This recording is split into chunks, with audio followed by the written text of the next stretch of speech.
అదొక దేశం, అందమైన దేశం. ఆ దేశంలో నుండే బైబిల్ వచ్చింది. ఆ దేశంలో నుండే మిషనరీస్ వచ్చినాయి. ఆ దేశం పేరే ఇంగ్లాండ్. ఓ దినాన ఒక కుటుంబంలో తల్లి కుమారుల మధ్య సంభాషణ ఇది.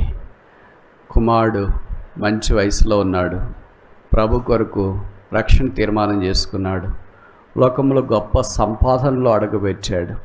ఉన్నట్టుండి ఆ సంపాదనను నిరాకరించి ప్రభువు నన్ను ఆయన పరిసర కొరకే పిలుస్తున్నాడు అని తీర్మానం చేసుకున్నాడు. అమ్మ దగ్గరికి వచ్చినాడు. మమ్మీ, నేను నీకు ఒక విషయం చెప్పాలి, నువ్వు బాధపడవు కదా, నన్ను ప్రోత్సహించాలి. సరే చెప్పు. నేను యేసు ప్రభు కొరకు జీవించాలనుకున్నాను. మంచిది కొడుకా, ఇంతకాలం జీవిస్తున్నావు కదా. అవునమ్మా, ఇప్పుడు పూర్తిగా జీవించి నేను ఏదైతే సంపాదిస్తున్నానో దాని అంతటిని చేయించి క్రీస్తు కొరకే నేను సేవ చేయటానికి తీర్మానం చేసుకున్నాను. క్రైమ్ చెల్లించి నేను వెళ్ళిపోతాను.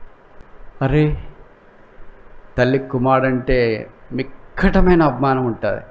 కానీ తల్లి కుమారుని గురించి ఆలోచించి, అయ్యో ఏమైపోతావో ఏమో, ఎక్కడుంటావో ఏమో, అసలు సేవ అంటే ఇంకేమైనా ఉందా, నీ ఇబ్బందులే అసలు చూడలేకపోతున్నావు, నువ్వు ఇక్కడే ఇంటి దగ్గర ఉండు, సేవ చేసుకుంటా ఉండు.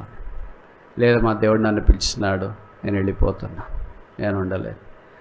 తల్లి హృదయం అంతా పిండినట్టు అయిపోయింది. కుమారుని అలాగే పట్టుకుని ఉంది. ఇద్దరు కలిసి ఏడ్చినారు. కుమారుడు తన తల్లికి వీడ్కోలు పలికినాడు.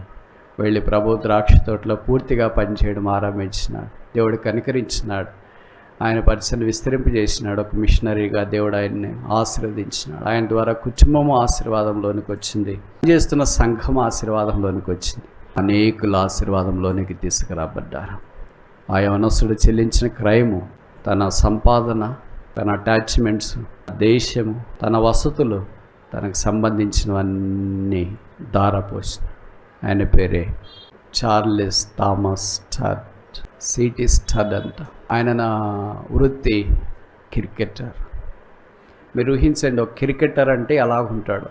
ఇప్పుడు ఎట్లా డబ్బులు సంపాదిస్తే, ఓడిపోయినా కూడా డబ్బులు వస్తాయి, బెంచ్ మీద కూర్చున్నా డబ్బులు వస్తాయి, కూల్ డ్రింక్స్ తీసుకెళ్ళి ఇచ్చినా డబ్బులు వస్తాయి, డ్రెస్ వేసుకుంటే చాలు డబ్బులు వస్తాయి. ఎంత ఉచితంగా ఊరికే వాలిపోయినా అంత విస్తారమైన డబ్బు, విస్తారమైన పేరు, విస్తారమైన పాపులారిటీ అన్ని శిలువ పాదాల దగ్గర పెట్టాడు.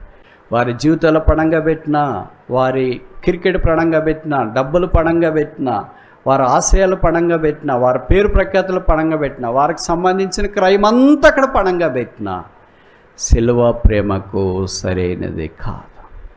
కానీ మనుషుడిగా పరిమితుల కొద్దీ అలాగ పెట్టారు, అనేకులకు ఆశీర్వాద కారణంగా మారారు.